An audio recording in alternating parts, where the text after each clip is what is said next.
एक गांव था जहां बारिश ने बरसों से अपनी दस्तक नहीं दी थी। जमीन फटी हुई थी, कुएं सूखे हुए थे और लोग हर दिन पानी की तलाश में दूर दूर भटकते थे। खेतों में अनाज की जगह धूल का राज था। ये गांव किसी चमत्कार की उम्मीद में जी रहा था। एक दिन आसमान से एक बूंद गिरी। ये कोई साधारण बूंद नहीं थी। इसका रंग हल्का नीला था और उसमें एक चमक थी।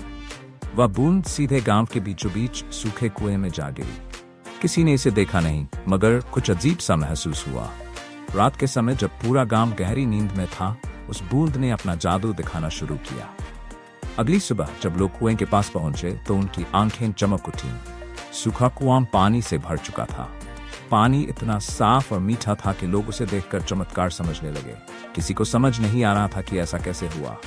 जल्दी ही पानी ने गांव को बदलना शुरू कर दिया। खेत हरे भरे हो गए, अनाज की फसलें फिर से लहराने लगीं। लोग खुशहाल हो गए। उस बूंद का पानी सिर्फ प्यास बुझाने के लिए नहीं था, बल्कि वह हर चीज को जीवित कर देता था जिसे वह छूता था।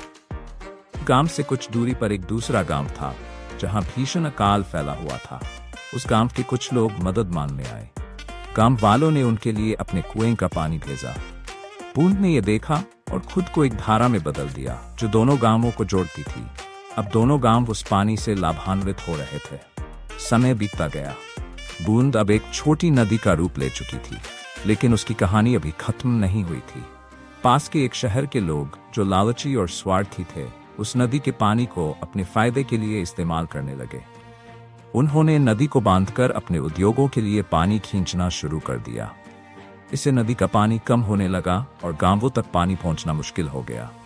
बूंद ने सब देखा और सोचा, मुझे इस लालच को रोकना होगा। उसने अपनी शक्ति को इकट्ठा किया और रातों रात नदी को सूखा दिया।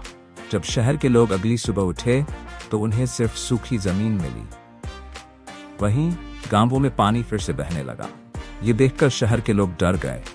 उन्होंने गांव वालों से माफी मांगी और वादा किया कि अब वे पानी का सम्मान करेंगे। बूंद ने उनकी माफी स्वीकार की और नदी में पानी फिर से बहने लगा। आज भी वह बूंद बह रही है, कभी नदी बनकर, कभी बारिश बनकर और कभी कुनों में छिपकर। उसकी कहानी कोई नहीं जानता, लेकिन हर उस जगह जहां लोग उसकी कदर करते हैं, वह जीवन का वरदान बन जाती है। कौन थी वह बूंद? ये एक राज है जो प्रकृति के साथ ही बंधा हुआ है।